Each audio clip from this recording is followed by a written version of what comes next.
मैं विद्यावान हूँ, मैं पढ़ाई करूँ, मैं वेद से पढ़ूँ, वो पढ़ूँ, लेकिन ये किस लिए? हर एक के पीछे अगर आपका स्वार्थ है कि मेरे बच्चों को नौकरी लगे, मेरे पत्नी सुंदर हो, निरोगी काया हो, ये सारी हमारी इच्छाएं हैं। और ये इच्छाएं पूर्ण होने के लिए हमें क्या करना पड़ता है? हमें क्या करना पड़ता है? उसका ज्ञान है। हम चाहे पांडव वनवास अनुभव किए हो, चाहे रामचंद्र ने 14 वर्ष का वनवास अनुभव किया, पांडव ने वनवास अनुभव किया हो या कुछ, लेकिन वे आनंदित थे क्योंकि उनका शरीर सदृढ़ था। हमें कभी पता चला कि पांडव वनवास जाते हुए बीमार हुए, हमें कभी पता चला कि राम लक्ष्मण सीता बिना खाए लक्ष्मण रहे, कभी बीमार, उनको बुखार आया, केवल उनके नाम मात्र से बुखार रहते। तो वो कौन सी क्रिया थी? वे वनवास में रहकर भी एक श्रेष्ठ जीवन जी रहे थे। हम घर में रहकर भी वैसा जीवन नहीं जीते, क्योंकि उनके आत्मा में गुरु के प्रति होने वाली परमात्मा तत्व उसमें था। उस परमात्मा तत्व रहने के कारण वे वनवास में गए, लेकिन बीमार कभी हुए ऐसा हमने नहीं सुना।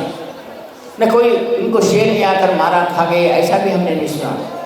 इस क्रिया को हम किस तरह के में दुख का सागर आए भी तो हम उसे लड़कर उस पर जीत जाएं और हम एक श्रेष्ठता का जीवन प्राप्त कर सकें। इस तत्व को जानने के लिए मैंने आपको बहुत बार बोला है, चाहे रावण तपस्या से अपना शरीर सुंदर किया होगा, सोने की लंका उसने बनाई होगी, लेकिन क्या वो सुखी था? वो स्त्रियों के प्रति एकदम स्त्रियों की मोहित था। स्त्रियों को कहीं दिखता तो स्त्रियों को उठा के लाता था, स्त्रियों को दूध देता था, और उसका आखिरी मरण किस तरह हुआ आप अच्छी तरह जानते हैं। रामचंद्र जी उतने वनवास में रहे, लेकिन शूर्पणखा सुंदर वेश धारण करके आने पर भी वो उनके प्रति मोहित नहीं हुए, न लक्ष्मण हुए। हमने देखा है कि जिसके दुखों को मिटा सकते हैं, कोई अपना बगल वाला या अपना परिवार वाला दुखी है तो उसके दुख को मिटा सकने की क्रिया अगर हमारे में आई तो हम ऋषि हैं, हम देवता हैं। और वो तत्व किस तरह आता है ये हम समझना चाहिए। हमारे में किसी के दुखों का दुख किस प्रकार मिटा सकते हैं, मिटाना चाहिए, मिटाने की क्रिया हो, ये हम जब तक समझेंगे नहीं तब तक होगा कुछ नहीं। मैं आपसे ये बात कहना चाहता हूँ कि तुम गुरु से एकाकार हो जाओ, गुरु से मिलो, गुरु से ऐसे मिलो कि तुम्हारी आत्मा और गुरु की आत्मा एकाकार हो, तब तुम हर दुखों से, मैं ये नहीं कहता कि शरीर धारण करने के बाद दुख नहीं आते, मैं ये भी नहीं कहता कि तुम्हारे शरीर में तुम्हें दुख नहीं है, तुम्हारे कष्ट नहीं आएंगे, कष्ट आएंगे, लेकिन कष्ट को सहने की शक्ति आएगी, कष्ट से लड़ने की शक्ति आएगी, दुख से लड़ने की शक्ति आएगी जो जिसके पास गुरु हो। हमने देखा है रामचंद्र जी के जीवन में अत्रि, महर्षि, भरद्वाज, विश्वामित्र, वशिष्ठ, ये सभी गुरु उनके जीवन में हुए। पांडवों के जीवन में कृष्ण भी गुरु हुए और अनेक कृष्ण के जीवन में सांदीपनि भी गुरु हुए, रामचंद्र जी के पास वशिष्ठ महामुनि भी गुरु हुए। इस प्रकार अनेक बिना गुरु के किसी का उद्धार नहीं हुआ। अक्षय उन्हें ऊपर आने दो, उनको भेज दो। तो हम ये जब तक नहीं जानते कि हमें हमारा जीवन क्या है, हम इस जीवन के लिए क्या करना चाहिए, हम हमारे आत्म तत्व को जब तक जागरूक नहीं करते तब तक हम हमारे दुखों से बाज नहीं आते। मैं तुम्हें आज ऐसी एक साधना करना चाहता हूँ, ऐसी साधना देना चाहता हूँ कि तुम्हारी अगर अच्छी सदिच्छा हो, यानी सदिच्छा का मतलब होता है अच्छी इच्छा हो, और वो निश्चित रूप से पूर्ण होनी चाहिए। अगर आपके दिल में कहता है कि मैं गुरु का मंदिर बांधूं, मैं गुरु की सेवा करूं, या आप कोई अच्छा तालाब खोलूं, या समाज की सेवा करूं, समाज में दुखी जीवनों के लिए रक्षा करूं, करना चाहते हैं, लेकिन आपके पास ना शक्ति बल है, न पैसा है, न कुछ नहीं, अच्छी ही इच्छा होने पर भी आप उस इच्छा को पूर्ण होते नहीं देख सकते। बुरी इच्छाओं का तो बात ही अलग है, बुरी इच्छाएँ अलग है, वो आत्मतत्व से नहीं जुड़ती। लेकिन अपनी बेटी की शादी करना, अपने घर में धन का आगमन होना, अपने को अच्छा सा घर रहना, हम समाज को अच्छी तरह से देखना, ये बुरी बात नहीं है। यह हर सांसारिक की, हर शरीरधारी की इच्छा होती है कि उसका एक घर हो, उसकी सुंदर पत्नी हो, बच्चे अच्छे हो, जो उनके आज्ञाकारी हो, और वो आगे चलकर सुखमय जीवन जिए और अपने धर्मार्थ का मोक्ष की उस मोक्षता को प्राप्त करे जो हम ब्रह्मचर्य, गृहस्थ और संन्यास का धर्म या 4 वर्णाश्रम के बारे में बात करते हैं। उन वर्णाश्रमों में हम सिद्ध हो, हम अच्छा जीवन जी सके, कि आप अच्छी इच्छा आपके जीवन में रहते हैं और वो पूर्ण नहीं हो, ऐसा हो ही नहीं सकना चाहिए। अच्छी इच्छा रखे तो इच्छा पूर्ण होनी ही चाहिए।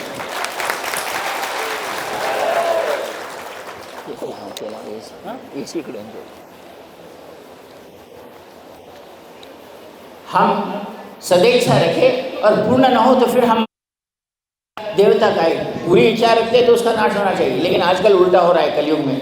बुरी इच्छा वाले को नाश करके उसको लूटने वाले की इच्छा पूर्ण हो रही है, और अच्छी इच्छा रखने वाले की इच्छा पूर्ण नहीं हो रही।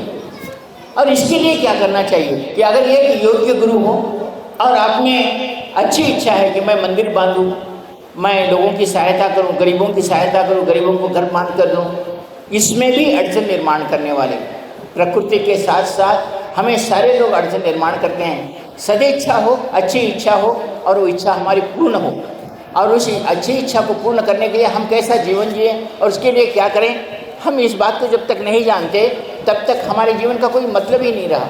अच्छी इच्छा भी रखें और इच्छा पूर्ण नहीं। हम इसके लिए क्या करना चाहिए और इसको ऐसी इच्छाओं को पूर्ण करने के लिए किस प्रकार की क्या ऋषियों ने तपस्या या साधना दी है तो वो कौन सी साधना है और किस साधना के कारण हमारी ये इच्छा पूर्ण हो सकती है। हम अगर हमारे जीवन में कभी आज शिव तत्व वाला आखिरी दिन है, पहला दिन ब्रह्म तत्व था, दूसरा दिन विष्णु तत्व था और तीसरा आज का दिन शिव तत्व है। और इस शिव तत्व वाले दिन में शिव ने एक बार शिव जी से किसी ने पूछा कि आपके गुरु कौन है, आप किसका मंत्र जाप नित्य करते हैं।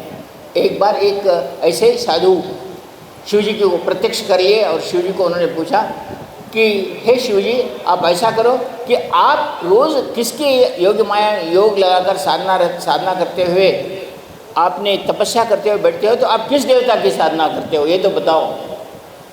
तो उन्होंने कहा मैं मेरे गुरु की साधना करते हूँ। तो बोले मेरे को उस गुरु का ज्ञान दो, वो तुम्हारे गुरु जो है वो मुझे बताओ। अब शिव जी कौन बता दे कि शिव जी का गुरु कौन है। शिव जी तो तपस्या कर रहे थे, शिव जी आज भी तपस्यारत है, हिमालय में तपस्या करते हुए बैठे हुए हैं। और आज हम भी शिव जी को प्रार्थना करते हैं तो हमारी इच्छाएं वो पूर्ण करते हैं। जो शिव को प्रसन्न किया उसकी सारी इच्छाएं पूर्ण हुई। फिर ऐसा जीवन जीने में हम अच्छी इच्छा करें और अगर वो पूर्ण ना हो तो फिर हमारा जीवन ही क्या। हम क्यों गुरु साधन धारण करें, गुरु मंत्र जप करें, गुरु की सिद्धि के बारे में विचार करें। हमारे जीवन में कभी भी मैं बुरी इच्छाओं के बारे में नहीं करता। तुम्हारे जीवन में अच्छी इच्छा हो और वो पूर्ण होनी ही चाहिए। अगर ये चाहते हैं तो आज इस गुरु पूर्णिमा के दिन आप गुरु को अपने आत्मा में विलीन करने की क्रिया कर लो और उस परमात्मा के विलीन में आप हो जाओ। और जब भी आप जन्म लें तब गुरु भी जन्म ले, जब गुरु जन्म ले तब आप जन्म लें और आप आपकी हर समस्या का समाधान हो। ऐसा नहीं चाहता कि आप इच्छा करें और आपकी इच्छा पूर्ति ना हो।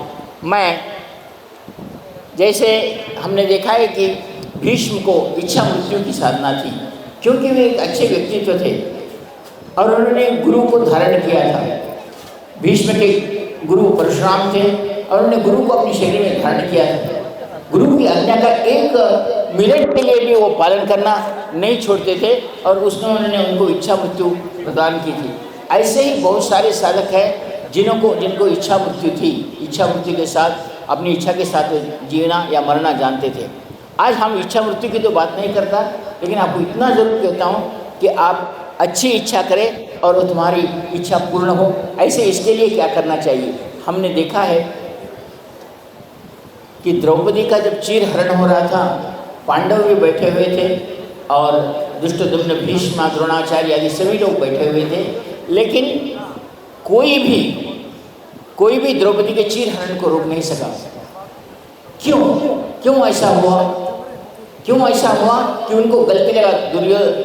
धर्मराज कहते हैं कि मैंने जुए में द्रौपदी को हार गया हूँ। क्या द्रौपदी को जुए में हारना ठीक था? वो गलत था तो क्यों नहीं युधिष्ठिर ने कहा ये गलत है। और अगर ये काम दुर्योधन देख रहा था, दुशासन का चीरहरण कर रहा था, तो क्यों द्रोणाचार्य, भीष्म आदि उनका विरोध नहीं किए।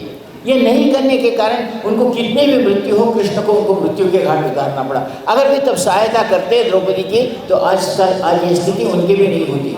और उनको सहायता करने के लिए सिर्फ द्रौपदी ने ही कृष्ण को पुकारा और कहा कि हे कृष्ण, आज मेरी इज्जत का सवाल है, तो आ जा।